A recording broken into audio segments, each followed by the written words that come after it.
What's something you'll never admit to your sibling? My twin sister Emma and I grew up doing everything together. Dance classes, gymnastics, track, even piano lessons. If one of us signed up, the other did too. It wasn't forced. We just liked the same things. But as we got older, it became clear that people naturally compared us. I was louder, more confident, and usually the one who took the lead. Emma was quieter, softer, more careful. It wasn't a competition, but I could always feel the unspoken ranking people made between us. By the time we got to high school, cheerleading had become our whole world. We both made the all-star squad as freshmen, and I somehow ended up as captain. It wasn't a surprise to anyone, least of all Emma, but I knew she'd hoped we'd share that role. She never said it outright, but I could see it, the way she'd hesitate before asking for help, the way she looked at me for approval when calling out stretches. The next year, the coaches split us up. I moved up to the senior team, and Emma stayed on the junior squad. At first, she took it hard. She told me she felt left behind, like she wasn't good enough. I tried to tell her it wasn't about skill, that it was just based on age, but it didn't help much. Still, over time, I noticed her changing. She started stepping up more. She'd stay late to help new girls learn routines, volunteered to choreograph warm-ups, even gave little pep talks before practices. One night, she came into my room while I was doing homework, sat on my bed, and told me she thought the team might vote her as captain for next season. Her whole face lit up when she said it. I'd never seen her that proud of herself. I told her she'd be great, and she smiled so wide it almost made me tear up. But about a month before competition season started, a few girls from my senior team quit. Suddenly, we didn't have enough people to compete. The coaches decided to merge the senior and junior teams so we could still participate. I knew it made sense, but I also knew what it meant for Emma. When they told the junior team, I saw her expression drop for half a second before she caught herself and smiled. "That's great," she said,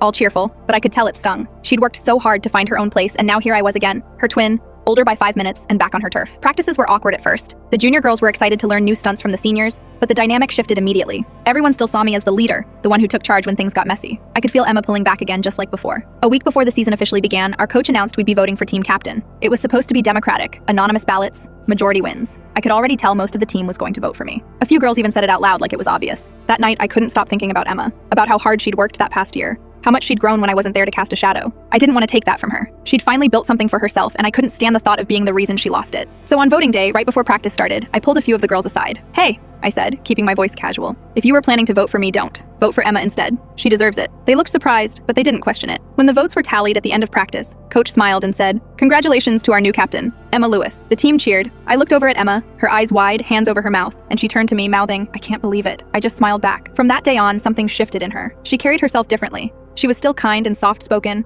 but there was confidence behind it now. She wasn't just following anymore. She was leading. She started organizing extra practices, giving pep talks, even standing up to coach once when she thought the choreography was unsafe. By the time senior year rolled around, Emma was the one everyone looked up to. The same girls who used to come to me for advice went to her instead, and it didn't bother me. I was proud. She still doesn't know what I did. I never told her, and I never will. She earned everything that came after on her own. For all I know, she would have won that vote without me saying anything. But on the off chance she didn't, I'm glad I stepped aside. When we talk about those years now, she always laughs and says, "You were the better cheerleader, but I was the better captain." And I always tell her she's right.